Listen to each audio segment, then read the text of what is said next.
Hello and welcome to the Hard Reset Podcast. You said ARD. I was like, what, the pirate show? ARD Reset Podcast. I did not say the ARD Reset. Yeah, you ARD. did. Arr, mateys, and welcome. Sorry. Oh, man. All right. Tequila shot was good. It's a great idea. This is Hard Reset, a series about rebuilding our world from scratch. Okay, for realsies this time. Hello and welcome to the Hard Reset Podcast. I'm Nicholas Tucker and I'm here with Taylor Hamilton. Hello. We are the co-creators of Hard Reset, which is a show on Freethink about how would you rebuild the world from scratch. We're joined by Rob Chapman-Smith. Hi, I'm the editor-in-chief of Freethink. And Toby Morishano. Hey, I'm the community manager at Freethink. For this episode of the podcast, we really want to talk about our episode on VR and theme parks and how using technologies like VR could help us rethink the whole idea of themed entertainment. Stick around. We're going to dive into some of the things we didn't get a chance to talk about in this episode, and we're going to dive into your questions, your comments, and try to address the things that we missed. So make sure you like and subscribe so we can spam you with more content.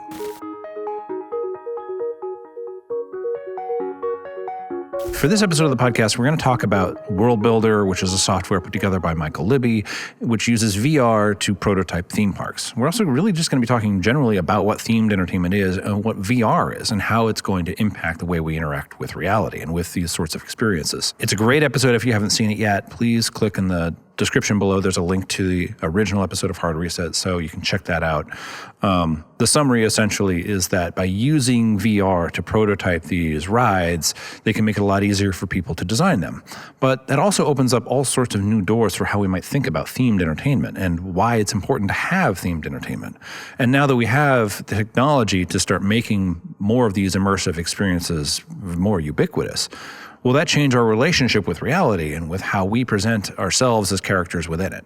So it's a really fun episode, and it digs into some of these really cool metaverse questions that I think we're all really going to have to start wrestling with in a really real way very soon. What Michael is doing is creating a virtual reality software so that people who are designing theme parks can actually walk through them and see all of the components and live through the experience before it's actually built in place. Right. Yeah. And what his software does that a lot of others don't do is that it isn't just, hey, let's map out the ride and the experience, but it's integrated in a way that respects the contractors who need to be installing those walls and those plumbing mains and those electrical conduits.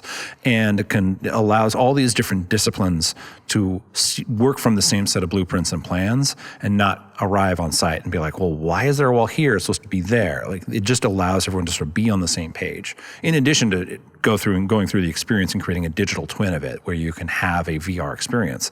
It's just a coordination tool. And I think it's a really fascinating piece of software. One of the things we often would talk about with these projects was, why is this a hard reset? What makes this a hard reset? So I'm curious from your perspective, what is the answer to that question? Well, I think there's actually two parts to this episode, and let's start off by talking about the part that I would not consider a hard reset, which is the stuff that Michael's doing with Worldbuildr. Now, I should say, I went to high school with Michael. Love you, Michael. But, I remember in like college or post-college that, you talk with your friends, you're like, oh, what are these people up to from high school and da-da-da, and it was like, Michael's working at Disneyland on the Jungle Cruise. And you're like expecting people to be, doing internships at like law firms or whatever. And it's like, okay, he's working the Jungle Cruise. Like, what's his angle here? And then, come to 10 years later and he's really invested in, thinking broadly about what a theme park is and how you actually make it. And I really like architecture and building and all this other stuff. And I think one of the things that he opened my eyes to was this whole notion of, in a theme park, in an amusement ride, it's not a simple thing anymore where you can have like a track and you can have some really beautifully designed set and like the car just kind of moves through it. Mm-hmm. You have so many pyrotechnics, you have so many screens that are in here, you have so many acoustics. They're just this coordination of different events that have to happen in order for you as the rider to have this really dazzling event happen to you. And it has to happen for every ride, right? Every single time. And the fact is that the person that does the pyrotechnics is not the same person that is going to be like, making the cars.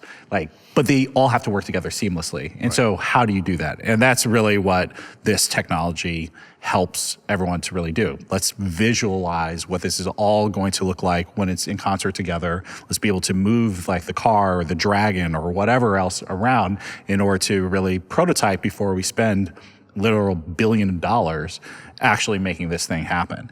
And that coordination of events is super interesting. I don't know if there are any roller coaster tycoon fans out there, like old school video game. But this is like that to, a level that people are actually really using it. I think it's interesting you talk about all the different technologies on the physical side, but there's also the digital side where more and more of these rides are becoming very personalized. So that if you are going through the Galaxy's Edge experience, and it's going to track your data through that whole experience.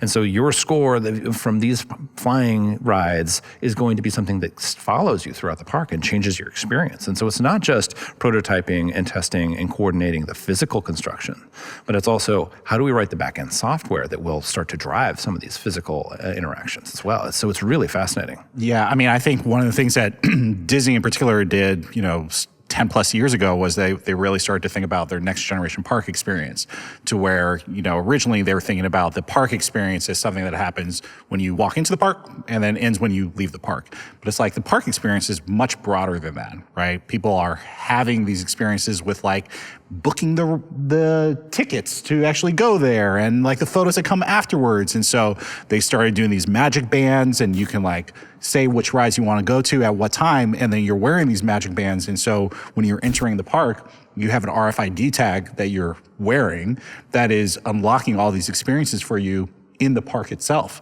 So that when you're going into these rides, it's even more personalized.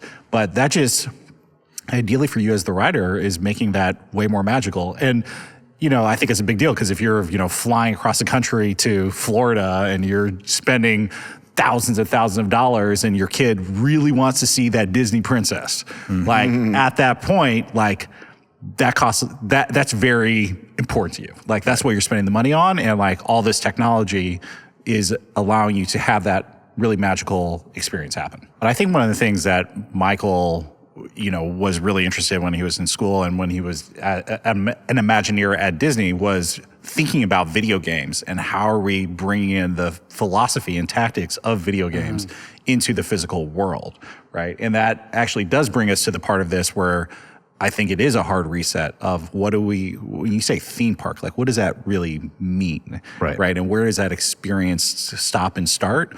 And you look at like the biggest movies in the world, and they're all pretty much fantasy movies at this point.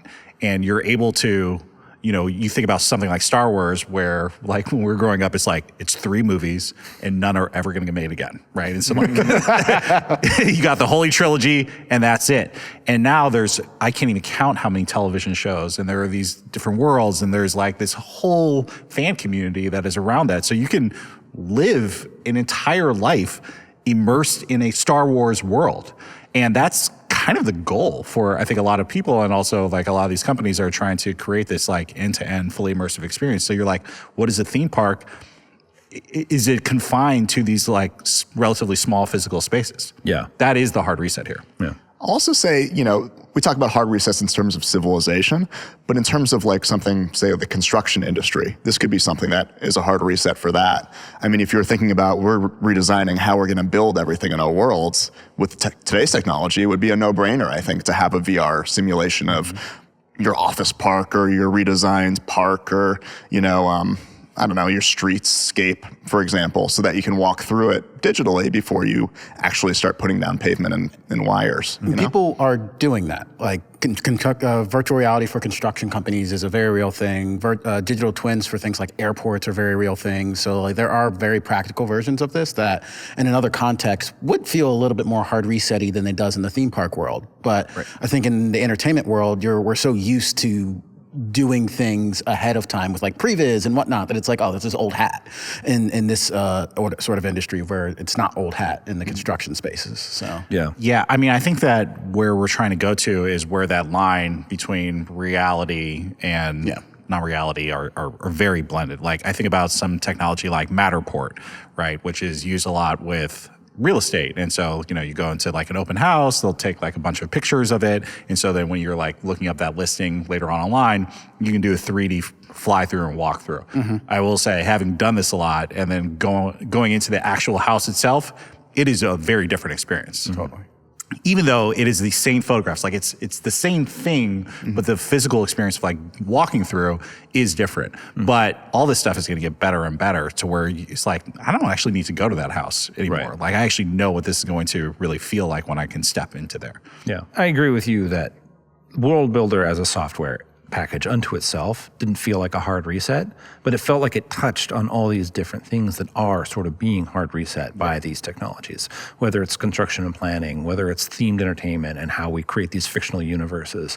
It seemed like a great way to enter into all these different things. And he, it was just a great window into all this really cool stuff. Yeah, and we should say that we actually completed this episode before the metaverse and all that stuff had even been talked about explicitly. In the mainstream. But, we've been thinking about this for quite a while, right? Yeah. It was actually, when I rewatched the episode, that was the thing that struck me the most, was that I don't think we mentioned the word metaverse in the episode.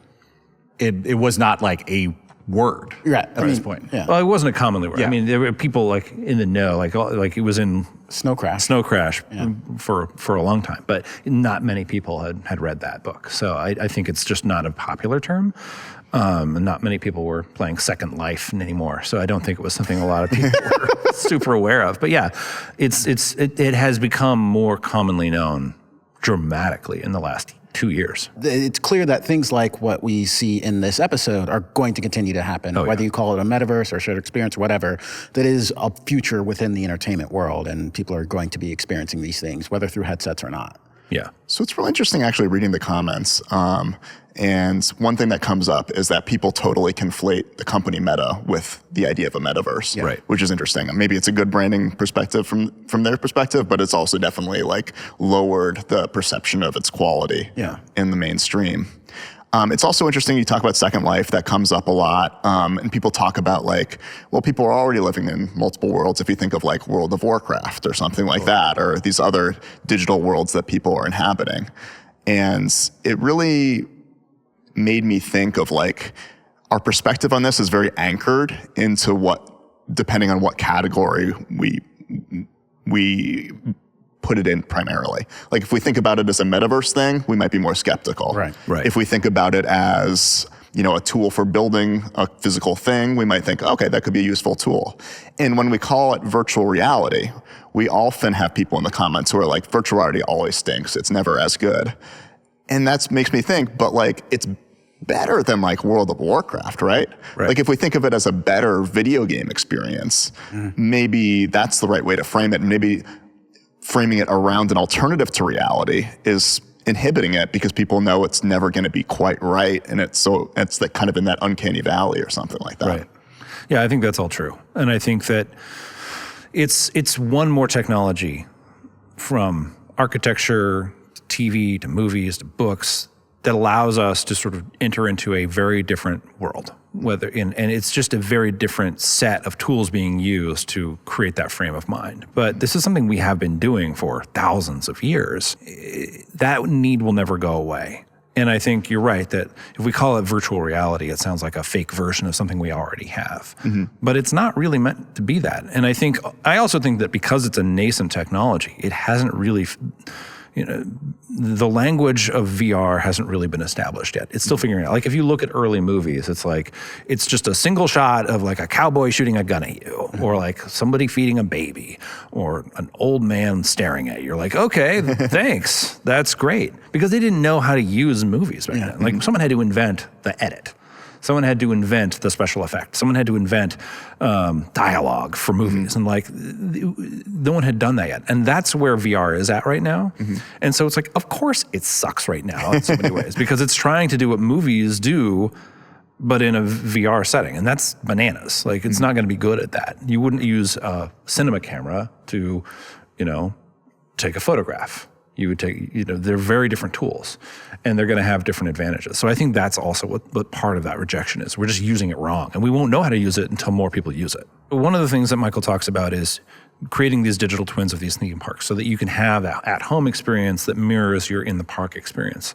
And Disney has done this with Galaxy's Edge, where they have a Tales from Galaxy's Edge VR experience you can use on the Oculus, the Meta Quest Pro, whatever it is now. It's a weird rebranding, guys. It's so weird. But you can do this at home where they have most of that land digitized and you can go through and experience it. And I think that's something that's going to happen more, and that's something that he's positioning this software to help enable. There's a real question of is that as fun as going to the real theme park? Does it give you the same experience? And I don't know. I mean, it's hard to say. I haven't done the Galaxy's Edge experience at Disney World, so it's hard for me to say. But I'm curious what you guys think about, is this something that you see as a viable, scalable alternative?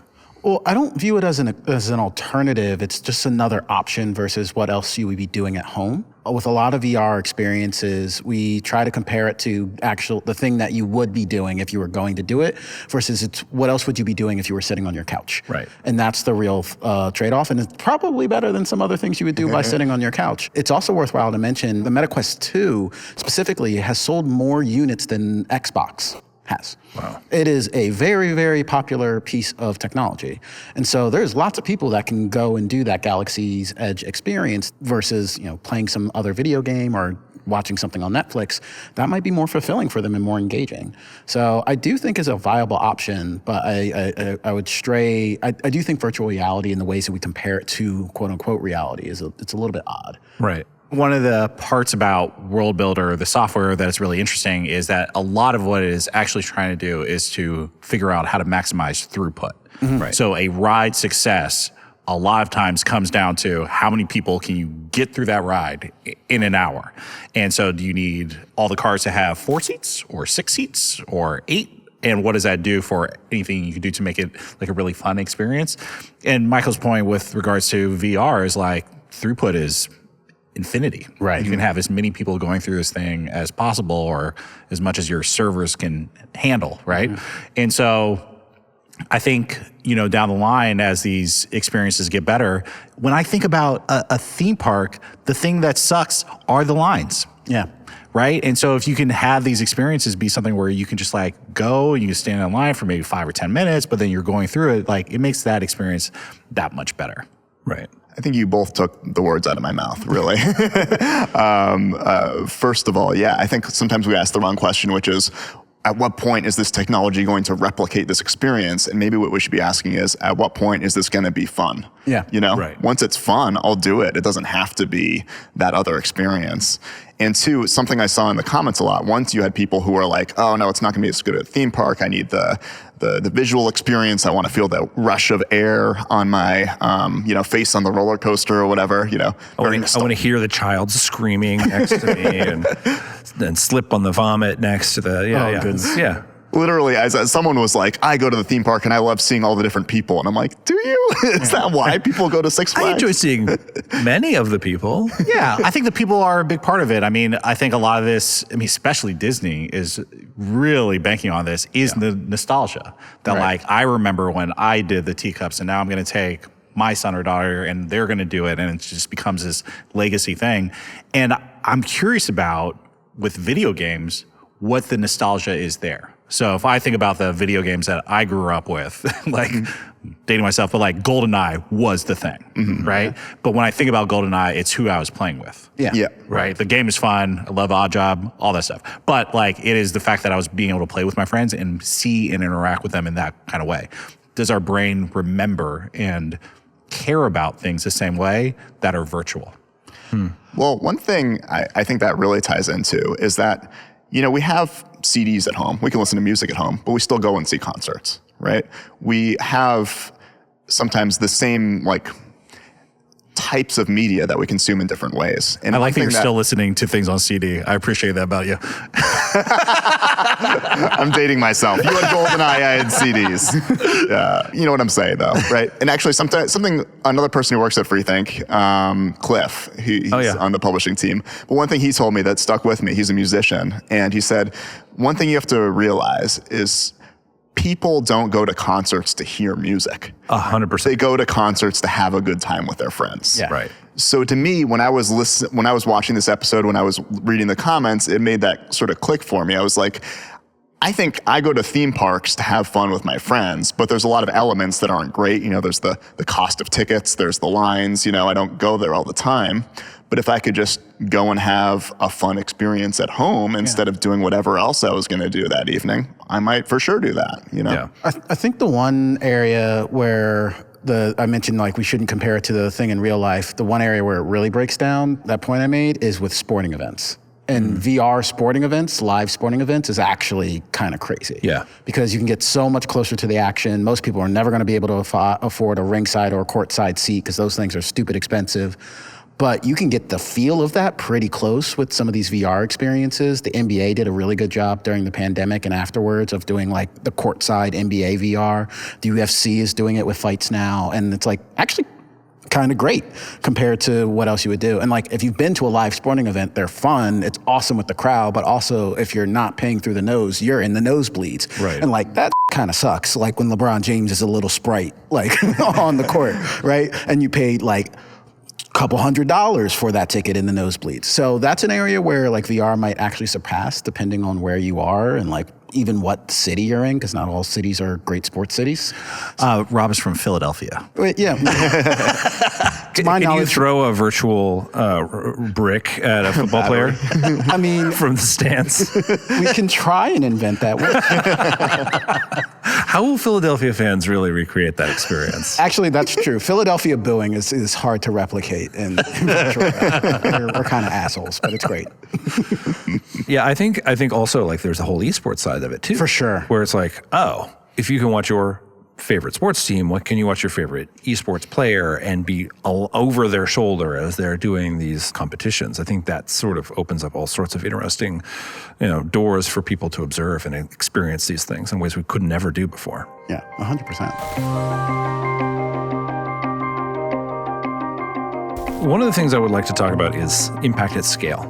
And one of the things that I think is very interesting about VR is that the prices come down so much to have a very decent headset that can do a lot of things, but it doesn't seem to have quite taken on the impact that I would have expected. And I'm curious what everyone's thoughts are about the potential for impact of this technology in the next couple of years. For me, it comes down to the form factor is still a bit clumsy. And so like putting something on your head kind of sucks. And then when you're doing the experience, there is very real chance that you're going to run into a wall. It's actually some of my favorite social media videos is like the people who are playing like the NFL VR experience for the first time. They go and hike the football and they straight up just run into their wall. But like when you put these headsets on, if you've never put one on, it really does trick your visual system and you have to balance a bit.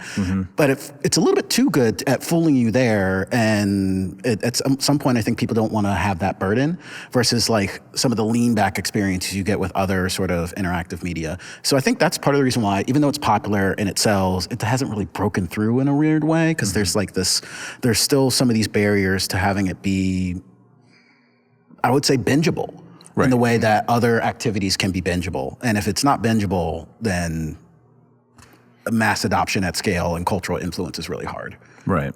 This is the episode that scares me the most. When Really? I think about long-term impact. Interesting. Because I do think that the technology will get better and it will become more seductive. And it just invites a desire to live in a virtual world, right? And I look at all the rise of social media and so much technology and remote work and all that kind of stuff, but you also look at the rates of like depression and loneliness and all these other things that are also rising. And I do think that there's some correlation there.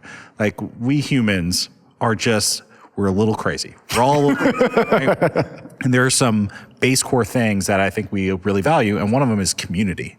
Whatever that means to you, and I appreciate virtual technology because you can form communities that are really different. I mean, at Freethink, it's a remote work company, right? That's how it started off. Like you and me met 3 times in person the entire time that I was working at Freethink, right? But it's like we had like a real relationship even though we're on opposite coasts, and like you couldn't have a company like Freethink 20 years ago doing things in the same way that it was doing it.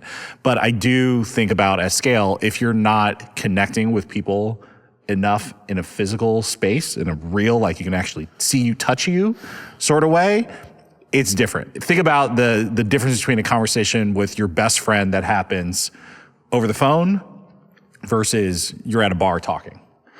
Do you think this is generational, though? Because I look at how Mateo interacts with a lot of his friends. Very much, he has a real-life connection to them, but he also spends a lot of time working because of the pandemic. You know, they play games together over FaceTime and a lot of things like that. So he has the friends, these friends that he's connected with through that, more so than he does in the real world. Some of them actually have moved out of state. And so... And for him, I don't think there's as much of a seam between those FaceTime interactions and those real world interactions. I mean, my question back to you is that a good thing? I'm not saying that you can't achieve that. I'm not saying that people aren't doing that. I'm asking, is that a good thing? And I look at some of these echo chambers. I look at some of these like stats that are, you know, pretty troubling when it comes to mental health. And I think about what are the correlations there. Are you worried about the extremes more so than anything else? Or are you worried about... I'm worried about just what happens. Just, you know, lockdown was really traumatic for a lot of people, you know? The thing I always, like the joke some comedian said was, the worst place in the world for most people when you think about it is jail. The only place that's worse than jail is solitary confinement. Right? I'd rather be around rapists and murderers than to be by myself in a room.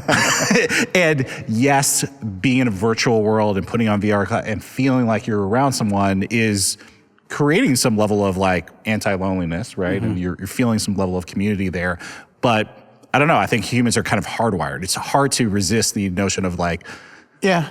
I see what you're saying, and I do think it's right, because like in the early 2000s and probably a little bit into the 90s, there was a phenomenon in Japan called the hikikimora, which was basically shut-ins. Like young men were like basically turning into modern day hermits. And it was like, there's a huge worry around Japan about like this phenomenon of just men being lonely in houses and just like saying F culture and all types of things. A lot of it, it was related to digital culture, video games and things like that. China has had a huge emphasis on video game addiction, specifically for like shut in and like away from culture and society and people. And I do think that is a problem. But at the same time, I look at like the communities of people who are a little bit weird, who don't fit into society in the normal ways, lots of like trans communities, for example, and they're just able to find their tribe so much more easily online. And so I feel like, yes, we should worry about that social stuff, but there's also, I wonder how much of the net benefit is hidden for these types of virtual communities, because like they're really siloed and often weird places like that, and how much of the worry for people being less social is really on like the heteronormative folks who like can go outside and easily find their tribe, versus like the folks who can't find their tribe at all, and as easily out in the meat space. So I think that there are a lot of things that define one's personality and interests. And I don't think it's a either or. I think it's a yes and. Right. And so I think that virtual communities should absolutely be there in order to connect with part of your tribe, but you should also get along with your neighbor. Right? Like, fair point. And kind of know who those people are, right? And there is like a flocking to cities that is part of a desire for people to like brush up against one another and be able to know those places, those people. But the problem you're identifying is, and I think there is a huge virtual component to it, that part of this is the online, but a lot of it also is the way we build cities. A lot of it is the way we build transit. A lot of it is the way we even build our workplaces. A lot of those problems are reinforced in the real world before they occur in the virtual world. You know, like I'm thinking about like in San Francisco, the buses where you have basically almost like an insulated tube from Silicon Valley to San Francisco, where a lot of tech workers just never really interact with the people in their own neighborhoods where they live, because they're sort of like shuffled away and down to Mountain View and then come back up to San Francisco over the evening. And I think that's a really, I think that there's physical manifestations of this as much as there are virtual. Sure, but I think when I look at the trends of what is getting hard reset and what are the other people and communities and entrepreneurs, what are they making?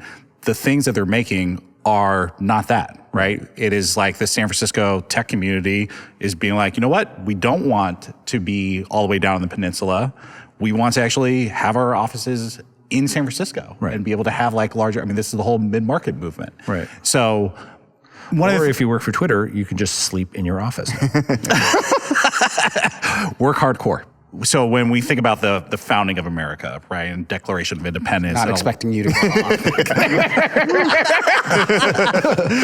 407 years. A flag is going to lower down behind us. Yeah, exactly. Yeah. We need like to America. We need an Abe Lincoln hat, like just put on top of you. Yeah, but Sorry. Yeah, but we're kind of idealistic about these sorts of things, right? Fair. And I think I've heard a host of articles or read a host of articles that have talked about part of the reason that this came about was that coffee shops were starting to become popular. So instead of people being at bars and being drunk, they started to go into coffee shops where they were, like not drinking alcohol and were caffeinated, but also mixing and hanging out more. Right. And so the reason that a lot of these ideas were able to prosper and was because people were like meeting in coffee shops. What I'm curious about is like, what are those coffee shops in the virtual world? How are those being created? And then beyond the virtual world, like what's the goal here? Right. Like, and part of the goal for me is like the planet living. Right. I think you raise a really good point. And I think that conversation is really important. One of the things I've believed about the internet for a long time that I don't think most people understand or believe is that I think the internet is primarily a one-way communication device. It is intended to be two-way, but I think most people use it as a way to shout what they think at others. Yeah. There's a lot of talking and not a lot of listening.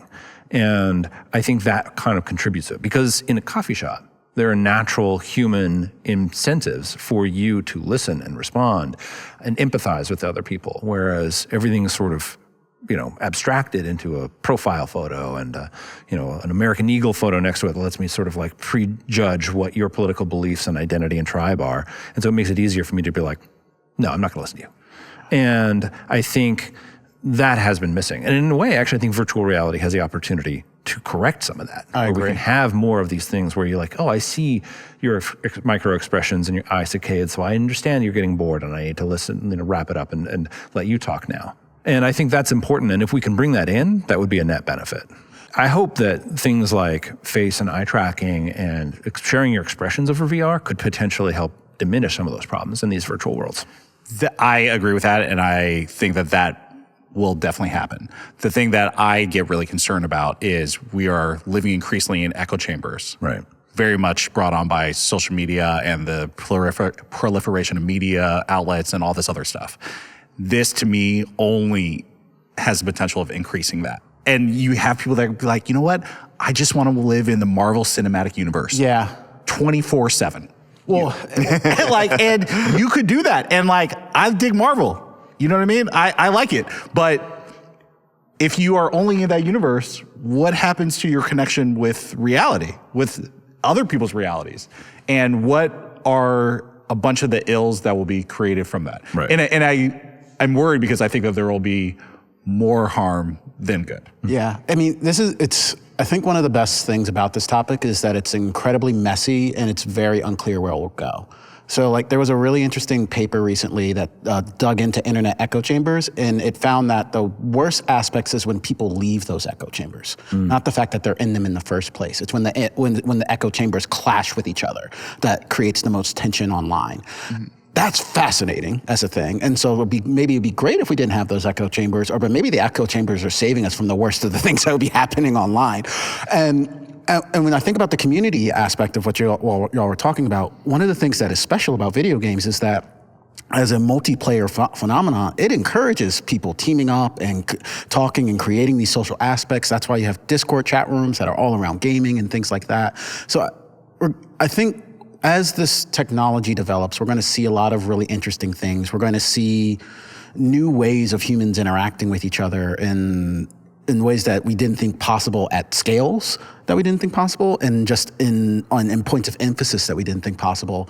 I'm not sure what's going to be good or bad. I think some of this is going to look like Minority Report, where it's Tom Cruise sitting there just like looking at his own memories and torturing himself. And some of it is going to be people getting married and have never met in person. Yeah. And to the extent that it's one versus the other, I'm not exactly sure. Right. Well, and we covered another VR story about these two folks who were building a VR world, and one of the founders got married to his wife in real life and in VR because they met and played a lot online. Yeah. And so they had a wedding in their virtual world for their friends that were parts of their virtual lives, as well as a wedding in the real life. And I think we'll see more of that.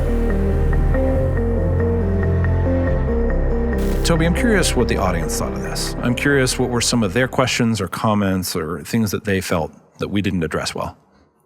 Well, we have a lot of these same themes coming up. It's a great conversation, and there's definitely a lot of people who think like this is unhealthy in some way. You know, are people going to check out of the real world and just live in this? And is that where we want to go? And I think, you know, it's going to be messy. It's going to be better for some people. It's going to be, you know, maybe worse for others. And, you know, I am always a person who's optimistic about these things. And I'm like, you know, I go to coffee shops and I talk to way more people online than I do in coffee shops. You know what I mean? Like, but at the same time, you see at scale that there are these mental health effects. You know, even as we have more conversations, even as we meet more people, probably during an average day, it doesn't fulfill us. Sometimes I feel like, you know, when we went into remote working and stuff like that, I was doing all the similar parts of my job and meeting my same friends, but it felt sort of like instead of eating food, you're having the vitamins. You know what I mean? You're having, you know what I mean? It's like Toby vitamins. Well, it's like you're getting somehow the sum of the parts isn't as great as the whole. Yeah, Right. yeah. And so part of me hopes that, like, you know, with the new technology, that these companies recognize it as a problem and they try to solve it, you know? And maybe they will, maybe they won't. We'll see. They're not going to try to solve it.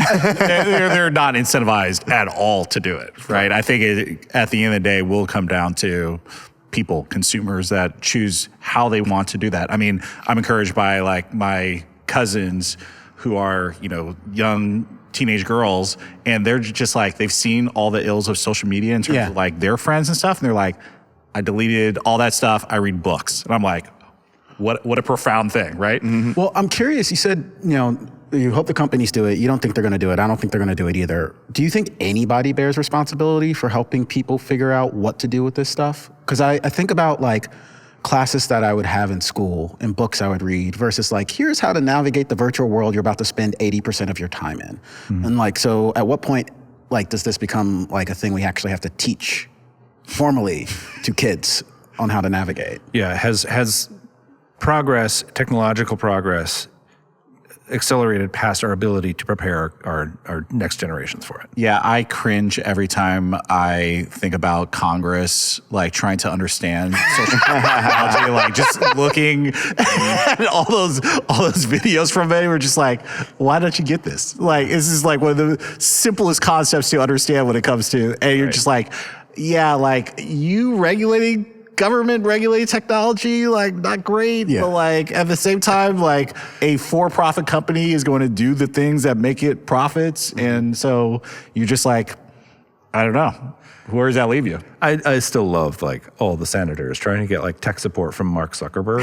I might locked out of my account. Yeah. Comedy gold. But they read those laws. Well, here's and it's moving, and the technology is moving so quickly. Yeah. Right. Yeah. And you're just like, you can't even like get something on the legislative agenda for 6 months. And like in that time, like AI is just like doubled in compute. Yeah. I don't think the way we do it, and I don't know that there's a much better alternative out there. I don't think governance is going to be able to keep up with this. Certainly not the way we do it. Yeah. I think it'll have to be something where there's a bit of a market effect, where I think that the audience, like your nieces, are probably the best example, where they see the negative impact. Someone has compellingly made that clear to them. And so they're making a better choice. And I think that being a clear communicator about these perils and being, making that clear is what's going to happen. Being compelling and making a compelling argument for an alternative is what's going to make the case. Yeah, the biggest challenge here is that this technology is addictive. It's designed to be addictive, and it's just like, I know it. I set the screen timer on my phone, and I'm just like, I don't follow that. I'm like, Oh, yeah? Go away. Well, to be fair, people aren't addicted to VR as much as their phones, right? Right. So it hasn't caught on yet and scale. If it was that addictive, if it was that bingeable, I think it will be be doing though. And once the VR, that technology gets to the place that it can be, it's just all the way in. That's where they're trying to go. That's why it's the metaverse, right? Yeah. That's the goal. So here's the dystopian thing that didn't actually come up much in the comments, but I think deserves an examination, which is their surveillance aspect. Oh, So it's if you are living a lot of your life virtually, if you're having those in-person reactions, I mean, this is, assuming we're not being recorded as we are now, but one of the last places where you can comfortably talk to someone and know that there's no record of it is just in person. But if we're having most of our interactions through a digital medium, that it's all potentially tappable, or it's not just potentially. It's 100% why they would set those forums up and make them free is so that they can mine them for data. You're trading your data for access to their software. That's what Google's business model has been from day one, and it's been copied by a lot of these others, especially Meta. So if you're on Facebook typing, a chat with your friend, that is definitely feeding into an algorithm somewhere that lets them know this person is interested in this kind of dog food. Their friend is sick. They need these sorts of things. All that is being fed into an algorithm. And it would be no different in VR, except that it would be probably more comprehensive, where they're not just tracking what you say and how you say it, but where your eyes are looking and how your facial expressions change when the different search terms are brought up. It is absolutely going to be used for that, unless you're paying a premium for privacy. Because the only reason I, as a software provider, would have to give you this stuff for free and provide the server time for it is if I can get something out of it. And there's just nothing better than data right now for that. Do y'all actually care about the privacy aspect? Because one of the things about this, at least from a consumer choice standpoint, is that consumers haven't seemed to care. They still, their preference is to still use the thing. I think by and large, I don't. There are a lot of things where I just don't care about the privacy aspect of it. There are a few very discrete things where I do. Right. And I think we're probably a bit of an exception in that I've probably thought about what those might be. I think most people just haven't. And we've just gotten accustomed to the convenience of it. But I could be wrong. Maybe more people have put thought into that than I would assume. Having worked as a software engineer in my previous life, it was the thing I heard people say, which is that people say they want privacy, but they won't pay a nickel for it. Right.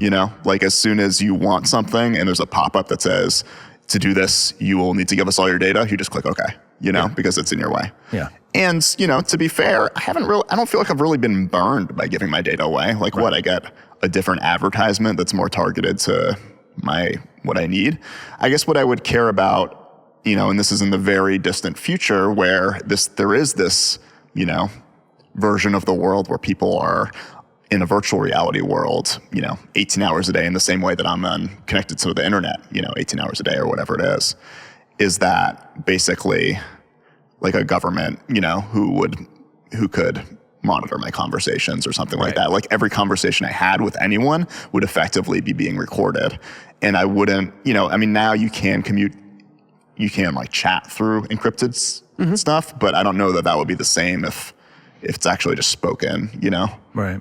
I'm curious, were there any other questions that the audience had about this or concerns that we hadn't answered? Anything else that you think is worth a response?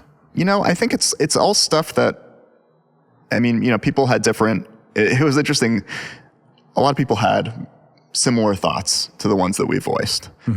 Some of them were like, yay, a theme park with no lines. That sounds awesome. I'll do that. Right. And some of them were like, this long of a paragraph about why this is philosophically terrible and you are a bad person for doing this video because it's, and all that. Oh, actually, there were one or two other questions.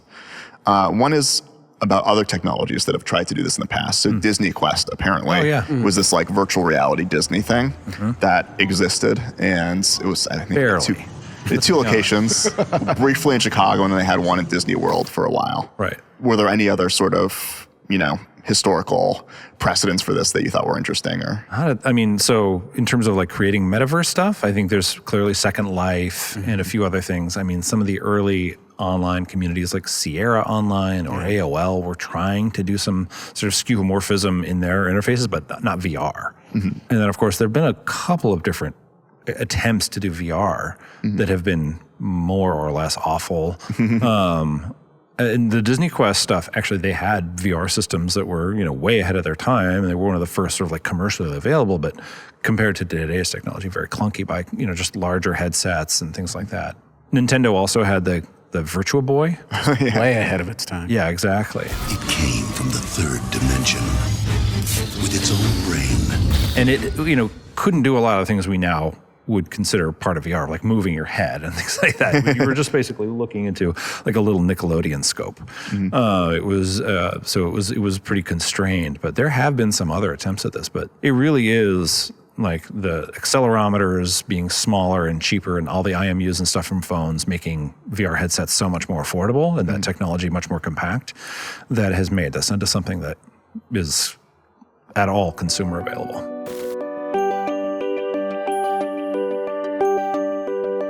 So I'm curious if there's anything that you wanted to dive into deeper than we got a chance to with this episode. Were there topics that we didn't get a chance to explore fully within the scope of this episode? So one of the things that Rick, who's the other Imagineer, old school OG, has been doing great stuff in the game for a while. One of the things that he talked about that I thought was super interesting was that Disney started as a theme park. It's not an amusement park. He made that distinction, and that there was like a theme to what they were trying to do.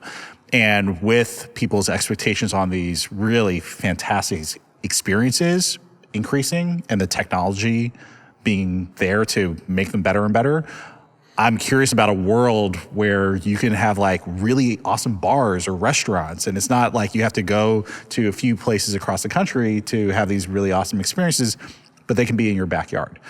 Disneyland in Orange County just like ended its annual passes because you basically had a bunch of people in Orange County that bought annual passes, and then like at like 4 o'clock every day would just be like, we're gonna just go to the bar, but we're gonna go to the bar in Disneyland. Which, by the way, It's amazing. great move. Which is a great move. Super cool, right? And Disney was like, all right, guys, like you gotta stop here. We gotta just have like some of the people that like flew in from all over the world to be able to enjoy everything here. But that desire to enjoy community in a really awesome place is really intriguing. So Meow Wolf, I think, has been doing like a lot of this work. Even down here in downtown LA, there's like a 2-bit circus that is just like a really cool like bar with like all kinds of like virtual experiences and games and everything. That's the kind of stuff here that I think would be awesome to experience on a much broader scale. Yeah. I think there's a deep human need for this. We have always been chasing those immersive experiences. Yeah. I think a lot of religious and spiritual practices get to this. If you want to go like way back into antiquity, I think that, like even the idea of like a cathedral was built to be a transformative experience for the people who walked into this cathedral. Like you were entering into this whole other realm. And if it didn't change you, then you never really entered the building in the way that the church wanted you to, right? It was meant to be a different frame of mind. And I think you can look at things like fairs and the original sort of gatherings that we would do, like they were meant to be these sort of just disconnect from your daily life to pull you out of that reality. And the thing that I really loved that Michael said was, as you are in these sorts of things, these experiences, and you relate to the people, you start to think more of yourself as the character that's in that world. Yep. And I think that's actually sometimes what people really do need in their life. Yeah. Is that we want to have that idealized version of ourselves and have an opportunity to live up to it and live into that and grow into that skin. And I think that's really like, there's a powerful thing there. And I think there's something magical about that. Well, think about when you're traveling around as a tourist, like a lot of times the place that you're going to is like Koreatown or like the Italian Village or like, you're going to all these places that exist because of a mass migration of a lot of people, right? But now I think we're going to be able to like really cater some of these neighborhoods to being like, okay, this is going to be the like Game of Thrones part of the city. Right. I think that's really interesting. The idea of like, can you have a 1940s part of town? Can you have a medieval part of town? And how much of that is physical? How much is augmented reality or VR or things like that? Yeah, the coolest part about Universal Studios right over here in LA is like the Harry Potter world, right? And you can just like walk around and like they spent $1 billion on it to have like the right cobblestone but like you go there, you're like, I'm in the wizardry world. This is cool. Finally got my Hogwarts lair. This is awesome. Yeah. It's funny. I mean, one, these are books. These are fantasy novels. They inhabit. We read them and we sort of inhabit those worlds. And then you go to them physically, and it is a sort of virtual reality, right? It's a recreated false reality. And so, I mean, if you think of VR sort of technology as just on a spectrum of everything from the written word and storytelling to, holograms, then it's, maybe less unnatural seeming than you might think when you just see someone with a VR headset on. Right. Yeah. I think the thing that we actually, that I look forward to the most, and the thing that we didn't talk enough about, I feel like in this, and potentially in the episode too, is augmented reality, which is like, you maybe get the best of both worlds, right? Where you can get some of the experiences that you're getting with the VR stuff, but you actually have to go out into meet space in order to do it. Right. And that could be really cool and game changing, and could make our surrounded and built environment feel wholly new with only having to do a bunch of code, which could be really cool. But I think the other thing that I'm excited to see is like, what is going to be like the Game of Thrones level cultural event for this stuff? Right.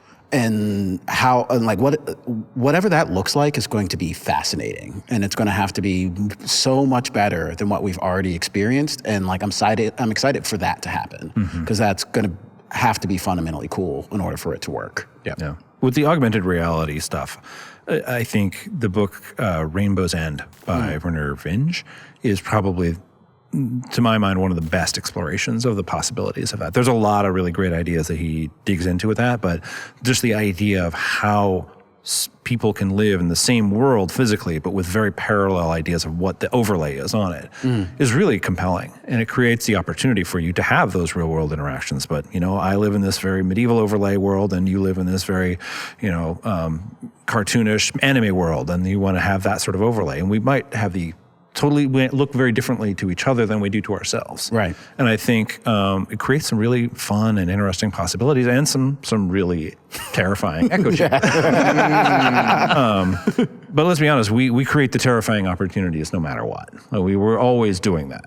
Yeah, but the ease to which you can do this and ubiquity of it is, there's literally an episode of Black Mirror about, just having like an AR layer on people that are unaware of it to make them look like evil monsters so they can get killed easier. Right. Like what happens when you do that?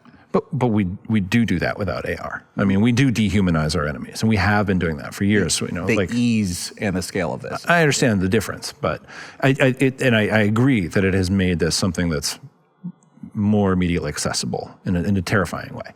But dehumanizing people is something we've done for so long. Maybe as long as we've been talking about other people's and the word other, right?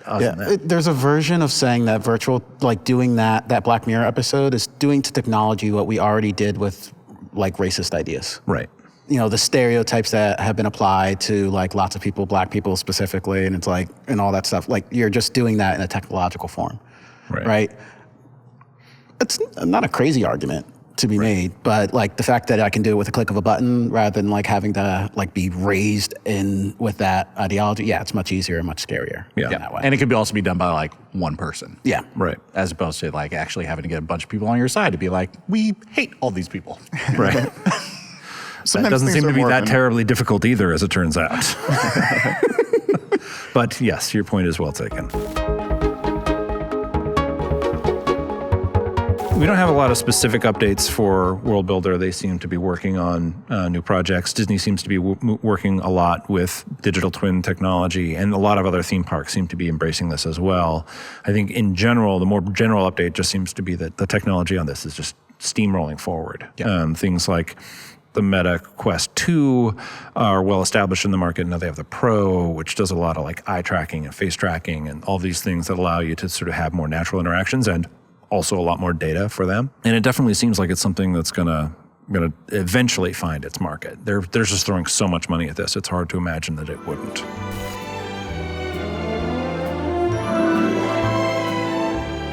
I'm really curious about what the meanest comments were.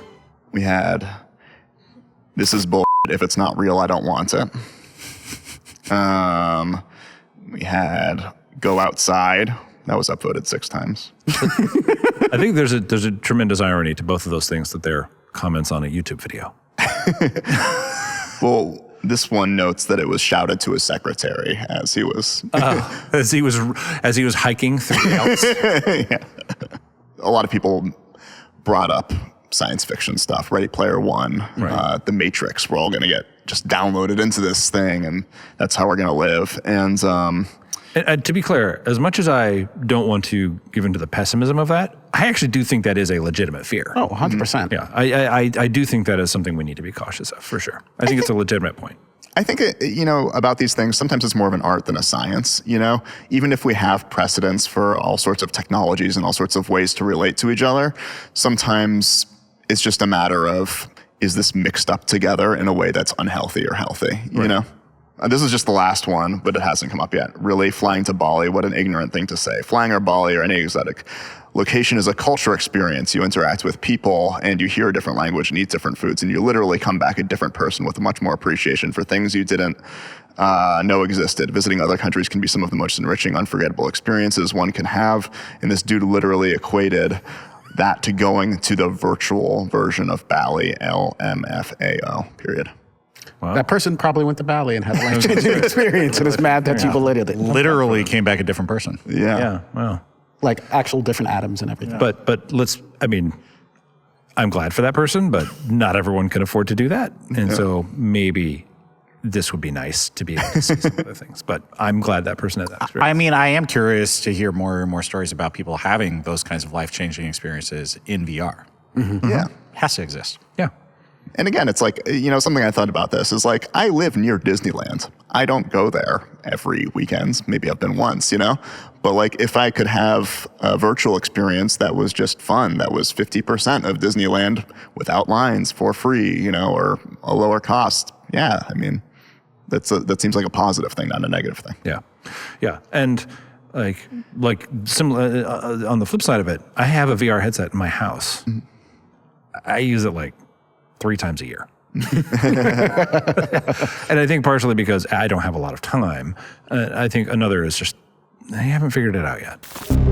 Well, thanks everyone for watching. We really hope you enjoyed this episode of the Hard Reset podcast. If you haven't already, please go check out the original episode of Hard Reset where we talked about VR theme parks, and Worldbuildr. We're really looking forward to hearing your thoughts, not just about that episode, but about this podcast, and if there's anything else we missed. Please like and subscribe so we can keep sharing this series with you. We really want to keep diving into these issues and answering the questions you have for us. Smile. That's a smile.